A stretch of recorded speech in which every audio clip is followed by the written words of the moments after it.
Assalamualaikum warahmatullahi wabarakatuh. Waalaikumsalam warahmatullahi wabarakatuh.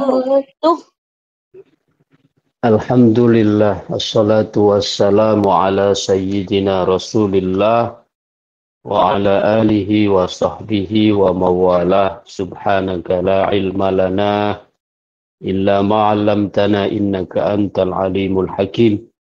Subhanaka la fahma lana illa ma fahamtana innaka antal jawadul karim. Rabbana aftah bainana wa baina qaumina bil haqqi wa anta khairul fatihin. Bismillahirrahmanirrahim.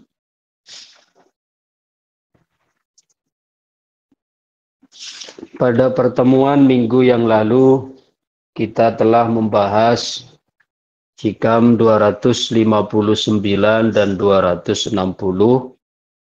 atau kalau pada terjemahan panjenengan bernomorkan pinten 100 104 dan 105. Nggih. 104 dan 105 nggih. Rubba umurin ittasa'at amaduhu wa qallat amdaduh wa rubba umurin qalilatun amaduh katsiratun amdaduh. Betapa banyak umur yang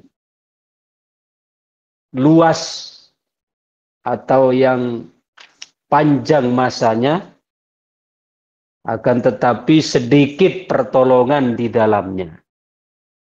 Dan betapa banyak umur yang sedikit masanya, tapi banyak pertolongan di dalamnya. Artinya, ada orang yang oleh Allah diberi umur panjang, tetapi kemanfaatan di dalamnya itu sangat sedikit.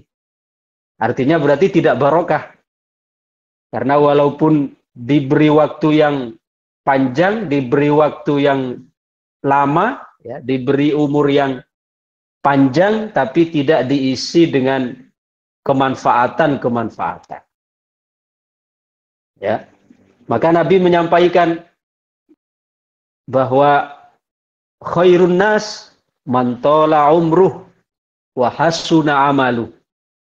Sebaik-baik manusia adalah yang panjang umurnya dan ya baik pula perbuatannya. Artinya kalau hanya umur panjang saja itu tidak menjadi standar kebaikan. Ya. Begitu juga warubba umurin qalilatin, dan betapa banyak umur yang sedikit. Ya, di antara umat Kanjeng Nabi ini mabaina sittin wa sab'in. Ada di antara 60 sampai 70. Kalau dibandingkan dengan a'mar al-umamis sabiqah, kalau dibandingkan dengan umur-umur umat-umat terdahulu, maka kita tidak ada apa-apanya. Ya, tapi umat Kanjeng Nabi Muhammad walaupun sedikit, tetapi oleh Allah Subhanahu wa ta'ala diberikan keistimewaan yang mampu mengalahkan, mendapatkan akselerasi percepatan, ya, mengejar atau mengungkuli umurnya orang-orang umat terdahulu yang panjang-panjang. Ini salah satu contohnya. Kemudian 260.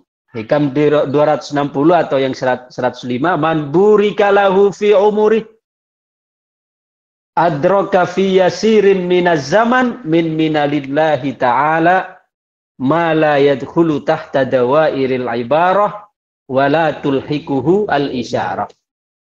Ya. Barang siapa yang Allah berkahi di dalam umurnya, maka dia akan menjumpai di waktu yang singkat, dia mampu menjaring anugerah-anugerah Allah Subhanahu wa ta'ala. Yang tidak mampu masuk di dalam lingkaran ungkapan maupun dengan isyarat-isyarat. Artinya di antara umur yang berkah adalah di waktu yang cukup singkat tapi dimampukan oleh Allah menyelesaikan ya pekerjaan-pekerjaan, manfaat-manfaat ya untuk menjaring dari anugerah Allah Subhanahu wa taala. Ini di antara umur yang berkah. Di waktu yang cukup singkat tapi mampu menyelesaikan ya banyak hal yang bermanfaat.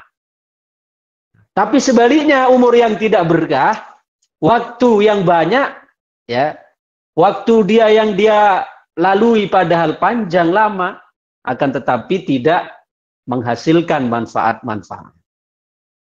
Kemudian kita lanjutkan pada hikam 261 atau 106 di buku Panjenengan. Ini kita tinggal 4 hikam lagi. Insya Allah kalau sekarang kita ambil 2 hikam, insya Allah minggu depan kita hatam. Bismillahirrahmanirrahim. Qala radhiyallahu anhu wa nafa'ana bihi wa bi'ulumihi fid dharain amin ya rabbal alamin. Al-khudlanu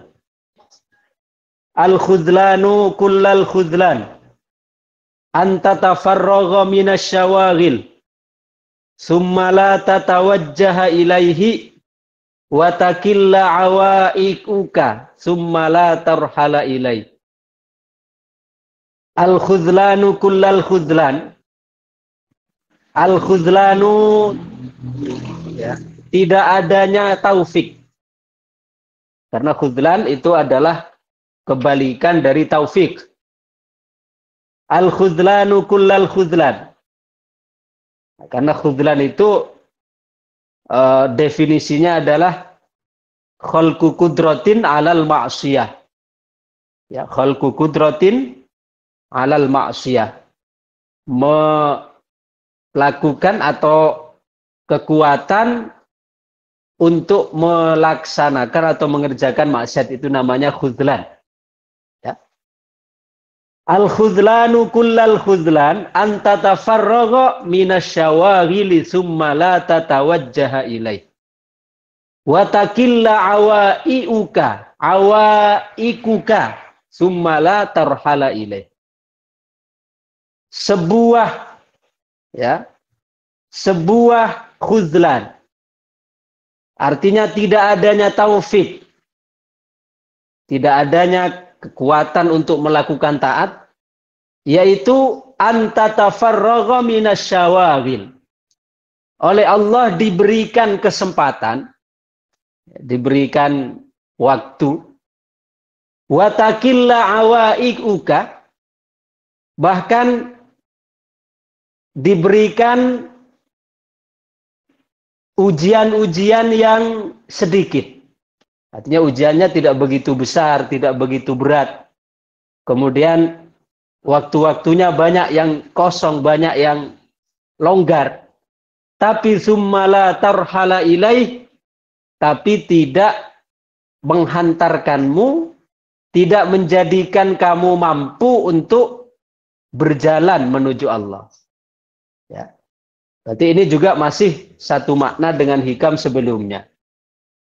Karena pada hikam sebelumnya bahwa orang yang diberkati umurnya oleh Allah, dia di waktu yang singkat, di waktu yang sedikit, tapi mampu untuk melakukan hal-hal yang bermanfaat, untuk menanam atau untuk mengunduh pundi-pundi kebaikan atau pundi-pundi amal soleh. Ya. Pada hikam 261 ini, suatu khudlan, suatu ya tanda tidak adanya taufik dari Allah adalah kita diberikan oleh Allah Subhanahu wa taala kelonggaran-kelonggaran waktu, kemudian kesibukan-kesibukan yang minim, tapi tidak menjadikanmu untuk berjalan menuju Allah. Berjalan menuju Allah yakni dengan mujahadah, dengan amal soleh. Ya. Kemudian kita lihat syarahnya. Al-khudlanu huwa adamut taufiqi wal ma'unah. Khudlan adalah tidak adanya taufik dan pertolongan. Tidak adanya kekuatan untuk melakukan taat. Anta tafarragha minasyawagil.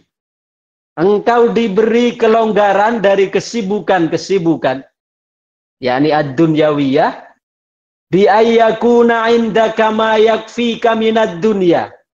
Di antara tandanya oleh Allah Subhanahu wa taala apa yang menjadi kebutuhannya itu sudah dicukupkan. Artinya sudah mengurangi, seharusnya sudah meminimalisir dari kesibukan-kesibukannya. Summala tatawajjaha ilaih. Kemudian tidak menjadikan kamu menuju kepadanya. Aibil istighali bima yuqarribu min hadratihi, yakni tidak menjadikan kamu menuju, tidak menjadikan kita ya mengarah, mempersibuk dengan hal-hal yang mendekatkan kepada Allah Subhanahu wa taala. Wa takilla awaikuka, dan Allah menyedikitkan hambatan-hambatanmu. Artinya Allah Subhanahu wa taala sudah mengurangi kesibukan-kesibukan kita, mengurangi ya hambatan-hambatan kita, tetapi summala tarhala ilaih, kemudian engkau tidak juga bergerak menuju Allah Subhanahu wa taala. Bergerak dalam arti aktif ya, menambah amal kebaikan, aktif untuk memperbaiki kualitas diri. Fahuwa bima'na ma qablah wa muqtadahu anna man lam yakun indahu ma yakfihi minad dunya wa kana yahtaju ila takassub fastaghala bihi wa lam yatajawwajjah ila Allah wa lam yarhal ilaih falaysa indahu kullul khudlan. Artinya atau konsekuensinya berarti orang yang oleh Allah Subhanahu wa taala masih diberikan kekurangan, kurang tanda kutip berarti di sini dalam tanda kutip. Artinya memang dia secara ekonomi misalnya sulit. Kemudian dia membutuhkan kasab yang ekstra sehingga dia sibuk kepada Allah, sibuk dari Allah, sehingga dia terhambat ya. Karena misalnya harus bekerja membiayai keluarga, membiayai anak-anaknya sekolah, membiayai pendidikan dari keluarganya ya. Dia belum memiliki kecukupan. Kemudian setelah itu dia hanya waktu-waktunya hanya menggunakan yang wajib-wajib saja misalnya. Ya. Maka ini tidak disebut sebagai sepenuhnya khudlan. Tidak bisa dikatakan sepenuhnya dia tidak mendapat taufik. Yang dimaksud tadi adalah orang itu diberikan oleh Allah keleluasaan waktu. Ya. Artinya dia secara ekonomi sudah mapan. Secara kebutuhan-kebutuhannya sudah tercukupi. Tapi belum ada juga tergerak hatinya untuk ya, lebih banyak waktu-waktunya itu, lebih banyak dengan nawafil, lebih banyak dengan mujahadah. Ini kan berarti sungguh terlalu. Ya, bahasanya anak sekarang sungguh terlalu. Sudah diberi kecukupan oleh Allah, sudah diberikan ya, sudah diberikan oleh Allah Subhanahu wa taala kecukupan, tapi masih waktu-waktunya itu ya tidak digunakan, tidak menghantarkan kepada kedekatan kepada Allah, itu berarti sungguh terlalu, artinya tidak mendapatkan taufik dari Allah. Beda dengan orang yang memang dia harus berjuang mati-matian. Ya. Dia hanya pas-pasan apa yang dimakan. Sehingga harus membiayai anaknya, keluarganya. Sehingga dia hanya melakukan hal-hal yang wajib saja. Yang sunnah tidak sempat. Ya. Salah satu contoh, ada sahabat namanya Abu Dujana. Abu Dujana ini salah satu sahabat yang kesehariannya dia berjuang untuk menafkahi keluarganya, anak-anaknya terutama. Sehingga dia, walaupun beliau aktif sholat bersama Nabi di Masjid Nabawi, ya, tapi kalau waktu subuh, Abu Dujana ini senantiasa keluar paling awal dari masjid. Ya, dia selalu keluar paling awal. Jadi begitu selesai salam, tidak zikir di masjid, tapi langsung pergi. Sampai para sahabat yang lain itu mengadukan perihal Abu Dujanah kepada Nabi Shallallahu Alaihi Wasallam. Ya Rasulullah, tolong panjenengan tegur Abu Dujanah. Kenapa setiap sholat subuh dia tidak melaksanakan zikir bersama panjenengan di Masjid Nabawi? Akhirnya suatu ketika Kanjeng Nabi menyampaikan hal itu kepada Abu Dujanah, bertanya, wahai Abu Dujanah, sahabat-sahabat yang lain menanyakan tentang panjenengan. Kenapa setiap sholat subuh panjenengan begitu selesai salam langsung pergi? Begitu selesai salam langsung pulang. Apa kata Abu Dujanah? Ya Rasulullah, sebenarnya saya bukan tidak mau untuk melaksanakan zikir subuh bersama panjenengan di masjid. Akan tetapi saya adalah orang yang sangat-sangat kekurangan. Dan saya punya anak kecil yang seringkali tidur dalam keadaan lapar. Sedangkan tetangga saya, dia beragama Yahudi. Dia kaya dan memiliki pohon kurma yang ditanam di halaman rumahnya, kemudian dikasih pagar tinggi, dan buahnya itu condong ke halaman rumah saya. Sehingga ketika pagi-pagi banyak buah korma yang berguguran di halaman rumah saya. Sedangkan buahnya itu punya siapa?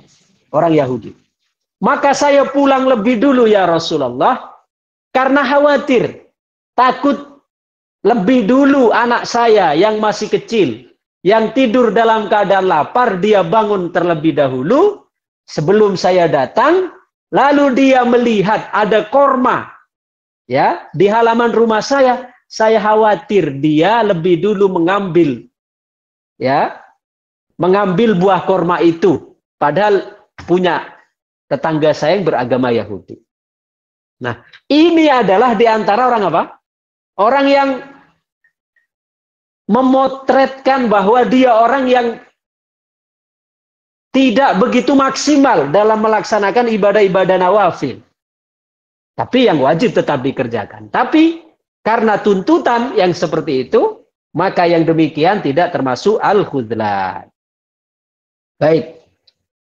Fal wajibu ala kulli ahadin, maka yang wajib bagi setiap orang ayyarmiya bil awaik wasyawagil khalfa dhahri wa yuqbila ala maulah.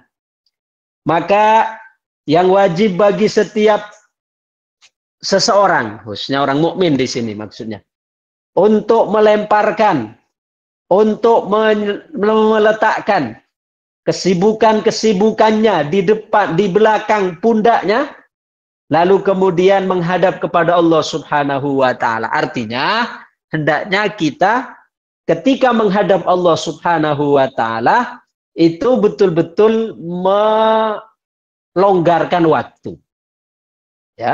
Melonggarkan waktu. Jangan sisa-sisanya, tapi menyisakan. Menyisakan. Waqad qila siru ilallahi urjan wa makasira wala tantaziru as-sihhata fa inna intidhara as-sihhati batalah. Kata Allah Subhanahu di dalam sebuah masal, dalam sebuah ungkapan Arab disebutkan siru ilallahi urjan wa makasira. Berjalanlah kalian menuju Allah dengan keadaan pincang dan dalam keadaan patah. Maksudnya apa? Maksudnya kita jangan pernah putus asa dari rahmat Allah. Walaupun kita masih dipenuhi dengan kesibukan-kesibukan, dipenuhi dengan berbagai hambatan, tapi jangan sampai menjadikan kita putus asa untuk terus berjalan menuju Allah. Walaupun kita misalnya dalam sholat kita masih banyak yang bolong misalnya, terus sholat. Jangan sampai kemudian timbul pikiran, wong saya belum bisa jangkep Wong saya belum bisa penuh dalam melaksanakan sholat 5 waktu. Lebih baik saya belum melaksanakan sholat sekarang. Ya, bukan begitu. Kalau kita misalnya sekarang masih mampu 3 waktu, ya lakukan 3 waktu itu. Tapi terus dilakukan peningkatan, terus dilakukan peningkatan. Ya Allah tahu tentang kelemahan kita, Allah tahu tentang keterbatasan kita. Yang semula kita 3 waktu itu terus minta pada Allah supaya diberikan kekuatan untuk bisa menambah 4 waktu. Terus minta kekuatan kepada Allah supaya diberikan kekuatan bisa 5 waktu. Seperti itu. Gitu. Artinya kita datang kepada Allah walaupun dengan terseok-seok. Walaupun dengan terseret-seret.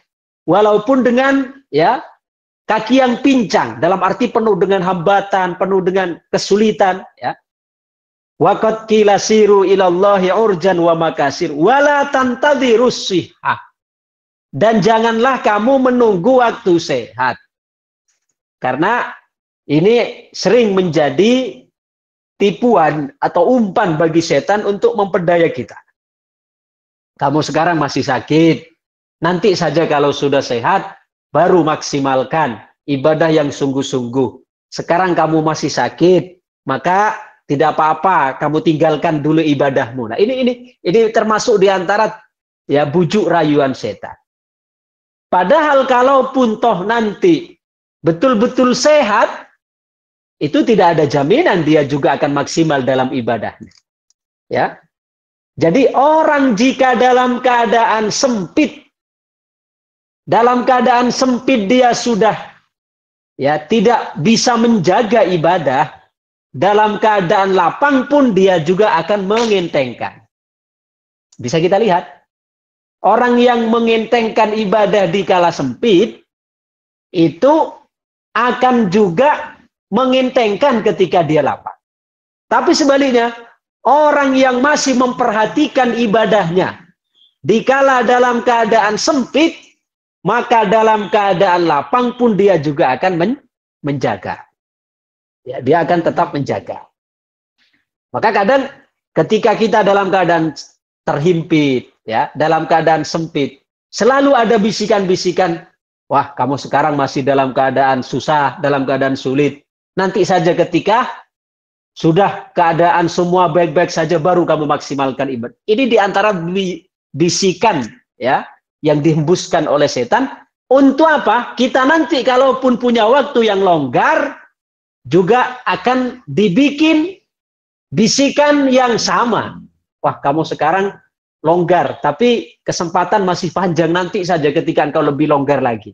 Seperti itu. Perlahan-lahan setan di dalam membisikkan kepada kita supaya nanti kita betul-betul kehilangan kesempatan untuk melakukan ibadah itu. Ya.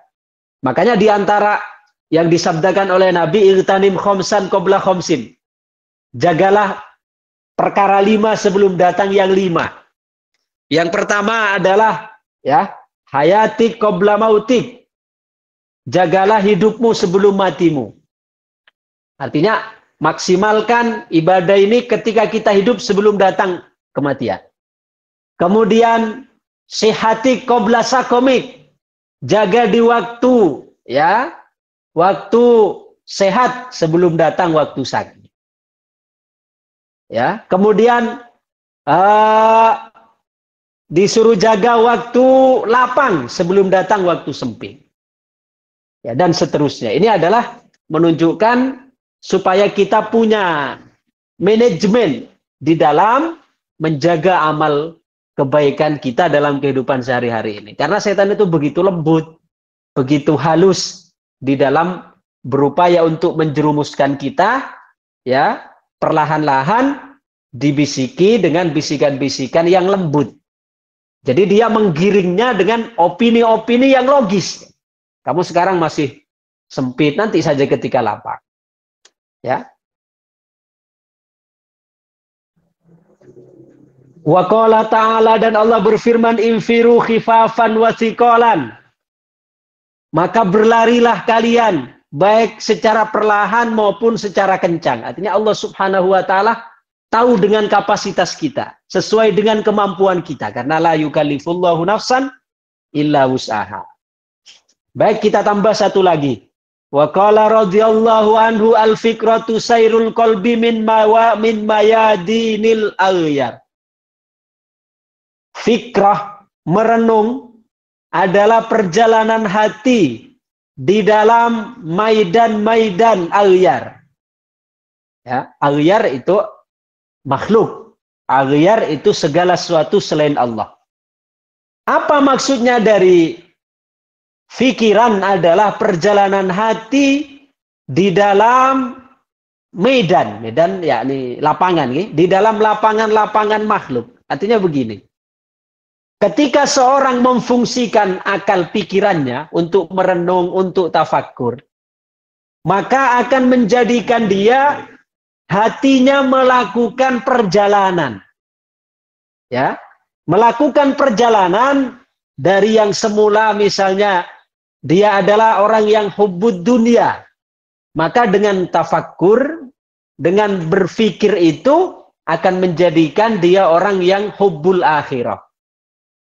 Nah, jadi fikiran itu adalah perjalanan hati di dalam lapangan-lapangan atau medan-medan makhluk.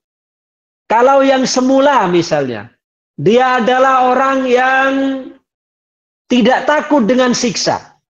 Maka dengan fikiran yang jernih tentunya, dengan banyak tafakkur, dengan banyak merenung, akan timbul yang semula dia orang yang tidak takut dengan siksa, ketika merenungkan tentang akibat, merenungkan tentang pertanggungjawaban, merenungkan tentang titian sirat, merenungkan tentang hisab, merenungkan tentang timbangan, merenungkan tentang pembagian rapot, merenungkan tentang neraka, maka yang semula dia tidak takut dengan azab, ya, dia akan berjalan hatinya itu menjadi sadar dengan konsekuensi dari apa yang akan kita lakukan. Sehingga menjadi orang yang selektif, menjadi orang yang hati-hati.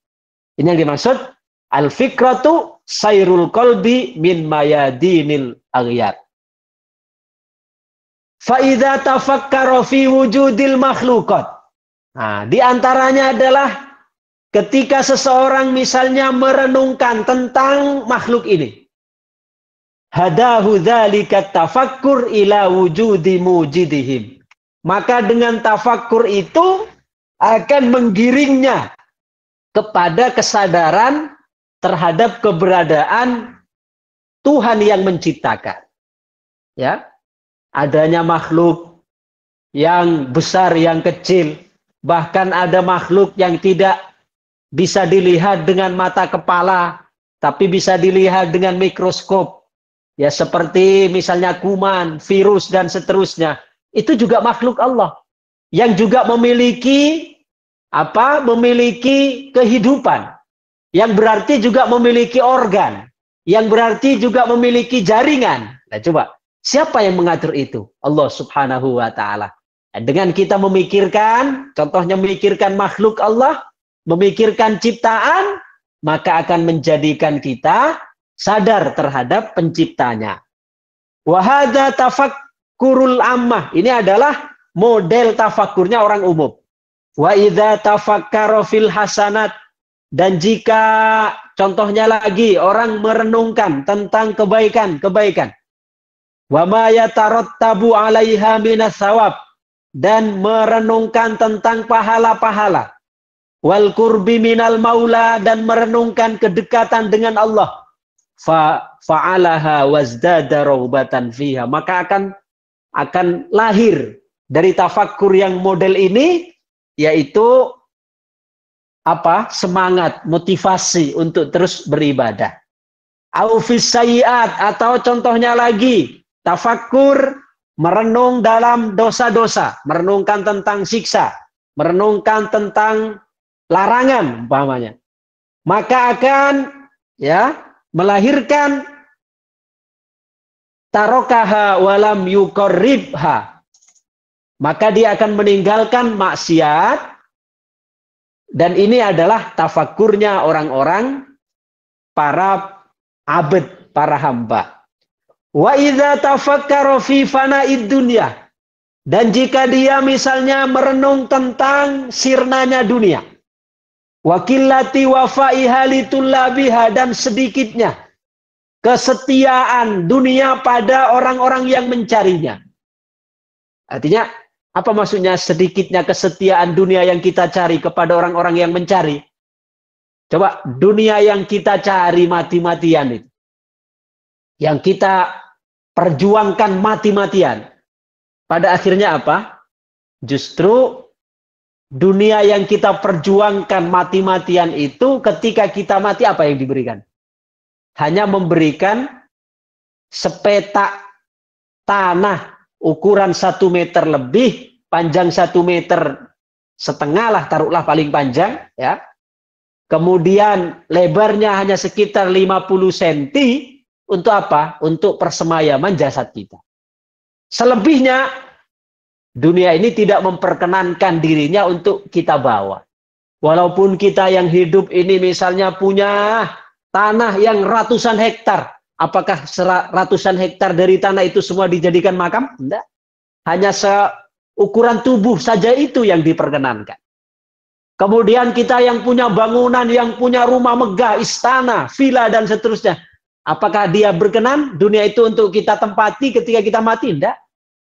Yang kita punya emas misalnya puluhan kilo, ya, apakah bisa dibawa? Tidak. Dia juga tidak berkenan. Ini yang dimaksud dengan merenungkan tentang sedikitnya, minimnya kesetiaan dunia terhadap para pencarinya, maka izdada zuhdan, maka akan bertambah dari hati kita rasa zuhud. Wa hadza tafakkuruz zahidin. Ini adalah perenungan orang-orang para zahid. Wa idza tafakkara fi alaihi wa na'maih, dan jika merenungkan tentang nikmat-nikmat Allah, izdada mahabbatan fil mun'im, maka akan bertambah kecintaan kepada yang memberi nikmat, yaitu Allah Subhanahu wa taala. Wa hadza tafakkurul arifin, dan ini adalah model tafakkurnya orang-orang yang kenal dengan Allah Subhanahu wa taala. Okay. Wa kharaja bit tafakkur, dan tidak masuk sebagai tafakkur adalah at-tafakkur fi dzati, yaitu bertafakkur tentang zat Allah. Tidak boleh ini. Kalau kita tadi tafakkur tentang akhirat, tafakkur tentang dunia, tafakkur tentang ibadah, tafakkur tentang nikmat, tafakkur tentang azab, itu semua dianjurkan. Tapi kalau kita tafakkur merenungkan tentang zat Allah, ini tidak termasuk sebagai tafakkur, karena termasuk fa innahu manhiyun anhu, yang demikian itu termasuk hal yang dilarang. Qala sallallahu alaihi wasallam, Kanjeng Nabi sallallahu alaihi wasallam bersabda, tafakkaru fil khalqi, tafakkaru fi khalqi, merenunglah kalian tentang ciptaan Allah. Merenungkan tentang ciptaan, merenungkan tentang makhluk, merenungkan tentang siksa, merenungkan tentang azab, merenungkan tentang nikmat. Ini kan makhluk Allah semua. Tapi wala tafakkaru fil khaliq, jangan sekali-kali merenung tentang Allah, tentang zat Allah.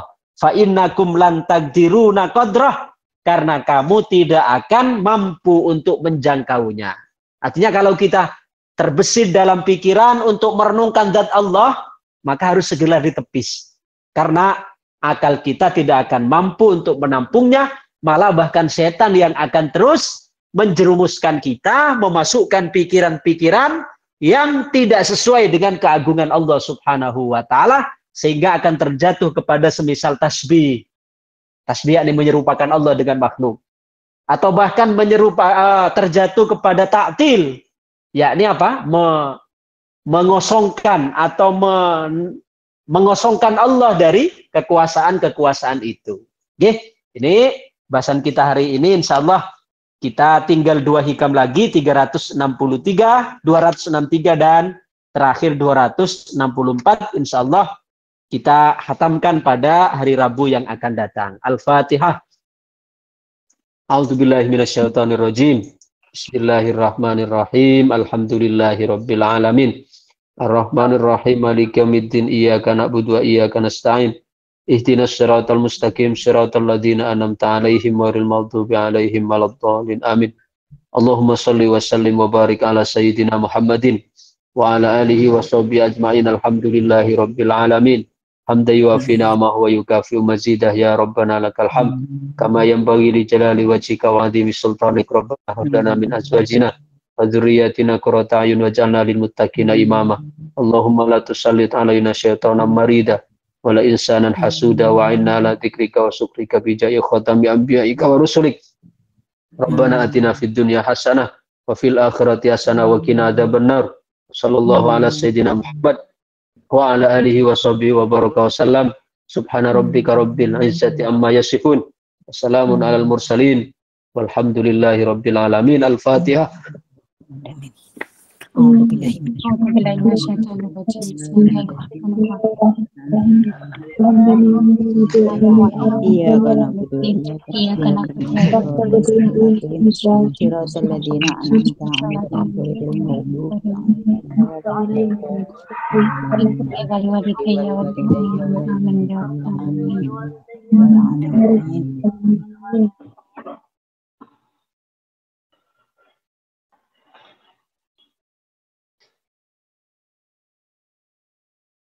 Assalamualaikum warahmatullahi wabarakatuh, Abah.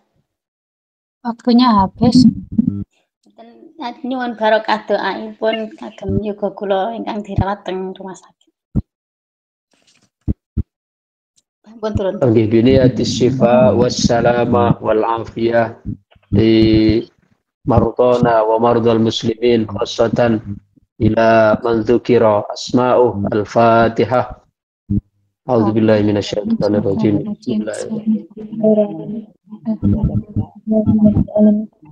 Na'budu wa iyyaka nasta'in. Shiratal ladzina an'amta 'alaihim.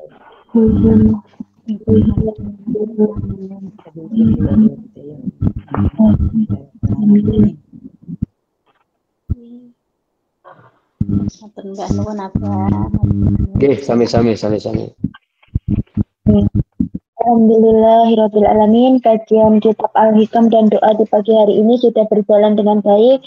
Kami ucapkan jazakallahu khairan ahsana jaza kepada Al-Ustaz Abah Abdul Al-Muqaddam yang telah berbagi ilmu kepada kita semuanya, dan apa yang telah beliau sampaikan menjadikan kita menjadi lebih baik lagi. Semoga Allah mencatat amal kebaikan Al-Ustaz sekeluarga, dan semoga kita semuanya mendapatkan ilmu yang bermanfaat dan bisa kita terapkan dalam keseharian kita. Dan doa yang beliau panjatkan dan kita amini bersama-sama tadi diijabah oleh Allah Subhanahu wa Ta'ala dan menjadi maslahat fi dunya wa dunya hatal akhirah. Amin ya rabbal alamin. Rekan-rekan jemaah Wamit on Air rahimakumullah, dengan berakhirnya doa tadi berakhir pula acara Simponi pagi hari ini. Mari kita tutup dengan ucapan tahmid bersama-sama. Biqaulina alhamdulillahirabbil alamin. Kita sempurnakan acara ini dengan doa akhir majelis bersama-sama. A'udzubillahi minasyaitonirrajim. Bismillahirrahmanirrahim.